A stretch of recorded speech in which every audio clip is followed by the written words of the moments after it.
आम्ही सन्माननीय आयुक्त साहेबांना नवी मुंबई महानगरपालिकेत जाऊन भेटलो, त्यांच्याशी चर्चा केली। आपण पाहत असाल की आमच्या पाठीमागे काही काळापूर्वी, काही वर्षापूर्वी सिडकोचं ट्रक टर्मिनल होतं। या ट्रक टर्मिनलवर सध्या PM आवास योजनेअंतर्गत गरिबांसाठी सिडकोच्या माध्यमातून घरे निर्माण करण्याचा काम चालू आहे। हा प्रोजेक्ट आता बराचसा तयार होत आलेला आहे। ह्या साधारण 14 एकरमध्ये असा प्रशस्त सिडकोने तयार केलेला प्रोजेक्ट आहे आणि या प्रोजेक्टमध्ये जवळजवळ 3200 सदनिका आहेत, ज्या 1 BHK आहेत। आम्ही आज जाऊन पाहणी केली, आतमध्ये काम खूप जोरात चालू आहे।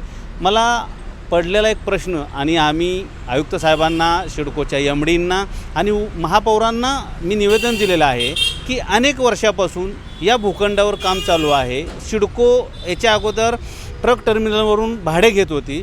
या अनेक वर्षामध्ये 53 करोड रुपयाचा मालमत्ता कर थकीत आहे। मग या मालमत्ता कर थकीत वसुलीसाठी पालिका प्रशासन काय करतं आहे? सिडको का भरत नाही? आज आपण बघितलं असेल तर मोठेच्या मोठे 16 टॉवर या ठिकाणी उभे राहत आहात। 3200 सदनिका आहेत। 2200 करोडचा प्रोजेक्ट आहे। 1200 करोड रुपये नेट प्रॉफिट असताना सिडकोनी 50 करोड रुपये का भरू नये?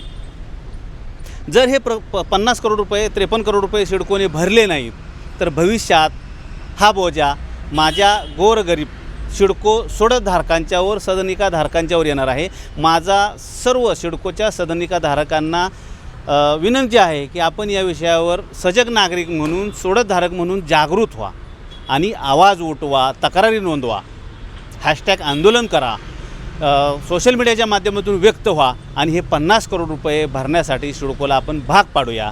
कारण जर हे सिडकोने 50 करोड रुपये भरले नाहीत, 53 करोड रुपये भरले नाहीत तर भविष्यात हे आपल्या गोरगरीब सिडको सोडतधारकांना याचा भुर्दंड बसल्याशिवाय राहणार नाही। आज आपण पाहत असाल या ठिकाणी प्रचंड मोठा हा उपद्व्याप चालू आहे।